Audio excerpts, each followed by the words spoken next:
பொம்பளை மேல இடிக்கிறதுக்குனே பஸ்ல ஏறுறாங்க. Mannerless people. Excuse me.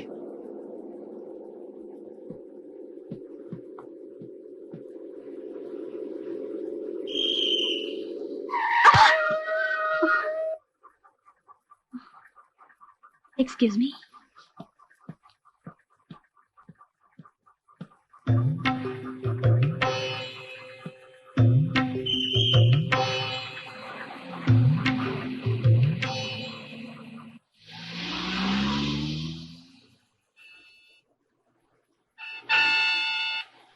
உள்ளதை சொல்வேன், சொன்னதை செய்வேன், வேறொன்று தெரியாது. உள்ளத்தில் உள்ளதை வார்த்தையில் மறைக்கும் கபடம் தெரியாது. எனக்கு கபடம் தெரியாது. அநியாயமா ஒரு பச்சை புள்ளி அடிச்சு கொள்ள போறாங்களே, அட பாவிகளா, விடமாட்டேன்.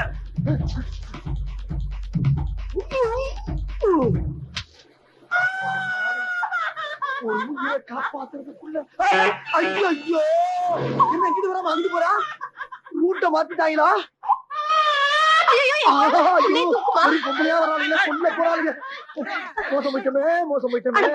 என் குழந்தை உன்னை என்னடா பண்ணுச்சு? இப்படி இறக்கவே இல்லாம தூக்கி எறிஞ்சிட்டே நீ மனுஷனா மிருகமா? அந்த பஸ் விளையாண்டு இருந்த குழந்தை ஏன்டா தூக்கிஞ்சா? ஐயோ, அவசரப்படாதீங்க. நடந்தது என்னன்னு கேளுங்க. பஸ் அங்க இருந்து வந்துச்சா, அதே நேரத்துல குழந்தையும் குறுக்க வந்துச்சு. பஸ்ல அடிபட்ட கூடாதுங்கிற ஒரு பதட்டத்திலையும் குழந்தைய காப்பாத்தணுமேங்கிற ஒரு நல்லெண்ணத்துலதான் தூக்கி வச்சுனேன். இதான் நடந்தது. வேணா இவரை கேளுங்க. யாருக்கா சொல்ற? உன் மூஞ்சிய பார்த்தா காப்பாத்த மாதிரி தெரியல. குழந்தைய கடத்திட்டு போக அந்த மாதிரி இருக்க. ஐயோ, பஸ் தான் ரூட்டை மாத்துனா நீங்க கதையே மாத்துறீங்களே. சத்தியமா சொல்றேன், அந்த பஸ்ல குழந்தை அடிபட்ட கூடாதுன்னு தான் தூக்கி வச்சுனேன். கதை விடுற. என்னைக்கு அந்த ரோட்ல பஸ் போச்சு? குழந்தைய ஒண்ணு தெரிஞ்சே விளையாண்டு இருக்கு. அதுக்கு தெரிஞ்சது உனக்கு தெரியலையா? என்னடா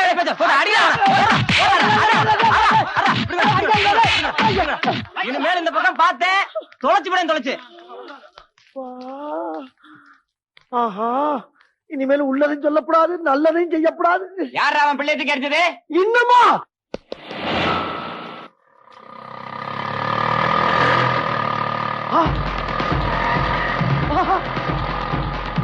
ஆஹா, என்ன இந்த ரூட்ல ஒரு ஆட்டோக்கார அலமோதி வர்றான். ஒரு பெருசு கண்ண வெட்டிட்டு வருது. இங்கேயும் கச்சேரி வைப்பாங்க போல் இருக்க.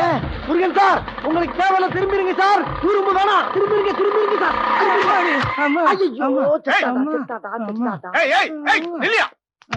ஒரு ஆள் அடிபட்டு விழுந்து கிடக்குறான்ல, தூக்காம போயிட்டே இருக்க நீ பாட்டுக்கு. எது இடிச்ச நீதானா? என்னமோ நான் இடிச்ச மாதிரி பேசுற. இடிச்சேன்னு தெரியுது இல்ல, தூக்க வேண்டியதானே. நீ இடிப்பண்ணி எனக்கு எப்படா தெரியும்? ஓட்டு வர எனக்கு தெரியும்போ உனக்கு தெரியாதா? அப்ப தெரிஞ்சே இடிக்கிறீங்களா? ஏண்டா, அது நான் வர்ற ரோடு பார்த்து இடிக்கிறீங்க. நல்லா இருக்கிறா ராசா, நடத்துக்கிறாரா? ஐயா, நான் தெரியாம தான் கேக்குறேன். உங்களுக்கு வேற வேலையே கிடையாதா? ரோட்ல எவன்டா இடிப்பான் போய் அடிப்போம்னே அலையறீங்க. ஏன் நிக்கிறீங்க? ஆரம்பிங்க. போதும், முடிஞ்சு போச்சா? இப்ப வேற எங்க இடிக்கிறாங்க போய் பார்த்து அங்க போய் அடிங்க. போங்கடா, போங்க, நல்லா போக மாட்டேங்கிறாங்க. என்ன காலையில இருந்து தேவையில்லாம அடி வாங்கிக்கிட்டு இருக்க? எவனோ நம்மள அடிக்கிறதுக்குன்னே இவங்களுக்கு சம்பளம் கொடுத்து தெரு தெருவா உட்கார வச்சிருக்கா போல் இருக்கும். நம்ம அழகா இருக்கமேன்ற பொறாம. இன்னைக்கு யாரு முகத்துல முடிச்சனோ? ஒருவேளை கண்ணாடிக்கு நாடிய பாத்துட்டனோ? யாரா கவனம் அடிச்சது? அவனே தானா? பேக் பண்ணுங்க.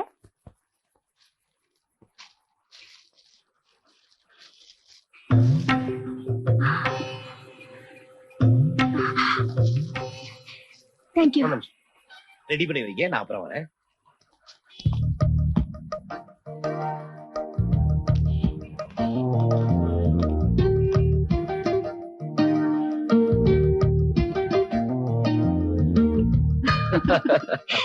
சாப்பிடுங்க. I'm so sorry. என்ன இருந்தாலும் அன்னைக்கு நான் உங்களை அப்படி பேசிருக்க கூடாது. அதுக்கப்புறம் என் மனசு எவ்வளவு கஷ்டப்பட்டுச்சு தெரியுமா? பேசினதோட விட்டீங்களே, எங்க அடிச்சிருவீங்களோன்னு பயந்துட்டேன். No, of course not. அந்த இன்சிடென்ட்க்கு அப்புறம் பெண்களுக்கு மட்டும் பஸ் விடுறாங்கல்ல, அது மாதிரி ஆண்களுக்கு மட்டும் பஸ் எப்ப விடுறாங்களோ அன்னைக்கு தான் பஸ்ல போறதா இருக்கு.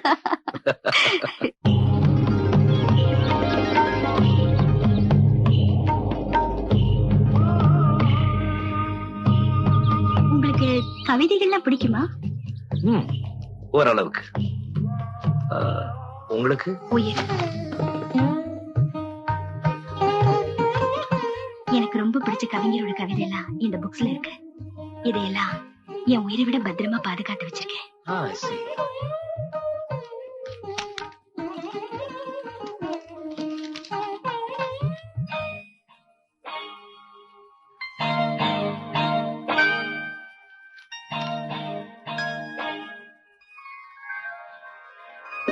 நண்பன் சொன்னான், வீட்டுக்குள் இருந்தே விண்மீன்கள் பார்த்தானாம், கூரையில் ஓட்டைகள். இது என்ன பிரமாதம்! என் வீட்டிலிருந்து வானத்தையே பார்க்கலாம், கூரைதான் இல்லையே. சுமாரா இருக்கு. உங்களுக்கு பிடிச்சிருக்கிறதுனால நல்லா இருக்கு. உங்களுக்கு கொஞ்சம் கூட ரசனையே இல்லையா? இந்த கவிதையை போய் சுமாரா இருக்குன்னு சொல்றீங்களே. உங்களுக்கு கவிதை எழுத தெரியுமா? அப்பப்ப ஏதாவது கிறுக்குவேன். சரி, அந்த கிறுக்கல ஏதாவது ஒண்ணு சொல்லுங்களேன். தாய் தன் குழந்தைகளை நேசிப்பது, குழந்தைகள் தம் பெற்றோரை நேசிப்பது, அண்ணன் தங்கையை, தங்கை அண்ணனை நேசிப்பது, இந்த நேசங்கள் எல்லாம் இரத்தத்தால் நிச்சயிக்கப்பட்டவை. ஆனால் நட்பு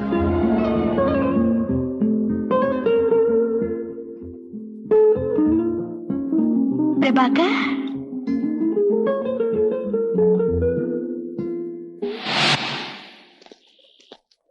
அப்புறம் முருகன் என்ன பண்ணிட்டு இருக்கீங்க? சும்மாதான் இருக்கேன் மேடம். அது இல்லைங்க, கரண்ட்ல என்ன பண்ணிட்டு இருக்கீங்க? கரண்ட்ல வீட்டுல லைட்ட போட்டு வச்சிருக்கேன், பூரா எரிஞ்சுக்கிட்டு இருக்கு. ஐயோ, உங்களுக்கு யாரு முருகன் பேர் வச்சது? இது கேள்வி இதெல்லாம் நின்னு பதில் சொல்லக்கூடிய விஷயம் இல்ல மேடம். அப்படி உட்கார்ந்து 6 hour பேச வேண்டிய விஷயம். வாங்க மேடம். அழகின்ற சொல்லுக்கு முருகா,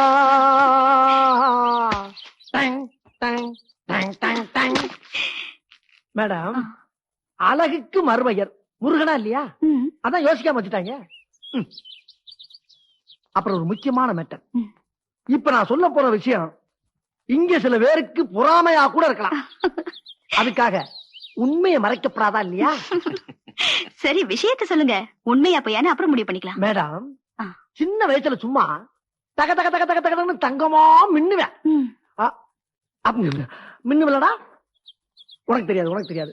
நீ அப்ப பிறக்கவே இல்ல. மின்னுவேன். ஏன் எங்க அம்மா ராத்திரி நேரத்துல வீட்டு வேலை செய்யறப்ப கூட விளக்கே பொறுத்துறது இல்லையா? பின்ன என்ன கொண்டு நடு வீட்டுல நட்ட குத்தலாம் நிப்பாட்டிடுமா? அப்ப ஜெகஜோதியா மின்னுவல்ல. அப்ப எல்லா வேலையும் முடிச்சோம். சரி, அந்த வெளிச்சத்தை அணைக்கணும்னா என்ன பண்ணுவாங்க? ஏதாச்சும் ஜாக்கைக்கு எடுத்து பத்தி விட்டு போயிடும். அந்த லீக்ல ஏதாச்சும் காலுகை தெரியும்ல, அந்த வெளிச்சத்துல வாழ்ந்தவே பல பேர். முருகன், ஜெகஜோதிய மின்னுமிங்க சரி. ஆமா, ஆனா இப்போ ஜோதி அணிஞ்சு புகை பிடிச்ச மாதிரி இருக்கீங்களே, அது ஏன்? வர்றல்ல சொல்ல விடணுமா இல்லையா? சொல்லுங்க. சின்ன பிள்ளைல இப்ப இருக்கிற மாதிரியே அப்ப ரொம்ப துணிச்சல்காரன். அப்ப ஃப்ரெண்ட்ஸ் எல்லாம் கூட்டிட்டு வேட்டைக்கு போனா இல்லையா? அங்க சிறுத்தை, கரடி, புலி, சிங்கம் இதெல்லாம் காட்டுராஜா வர்றானேன்னு பயந்து ஓடி போயிருமா இல்லையாடா? உனக்கு தெரியாது. அப்ப நீ பயந்துருவேன்னு உன்னை வீட்டுக்குள்ள வச்சு பூட்டிட்டு போயிட்டேன். தெரியாத விடு. மேடம், இந்த பக்கம் பார்த்தா சோன்னு மலை, இந்த பக்கம் பார்த்தா சோன்னு மலை. சரி, பின்னால திரும்பி பாப்போமேன்னு பார்த்தா அந்த பக்கமும் மலை. மழை பெஞ்சா சுத்தியும் தாண்டா பெய்யும். ஓ, இப்ப அப்படி பெய்ய ஆரம்பிச்சா? சரி, பேஞ்சிச்சு. அப்ப அப்படி பக்கத்துல விழுந்த இடியில மேடம் கலர் இப்படி பேடாயிருச்சு. மிஸ்டர் முருகன், அன்னைக்கு இடி பக்கத்துல தானே விழுந்துச்சு? ஆமா, யார வேணாலும் கேட்டு பாருங்க. ஆனா அவங்க 2 பேர்ட்ட மட்டும் கேட்காதீங்க. இன்னைக்கு இடி எங்க விழ போகுது தெரியுமா? எங்க விழ போகுது? உங்க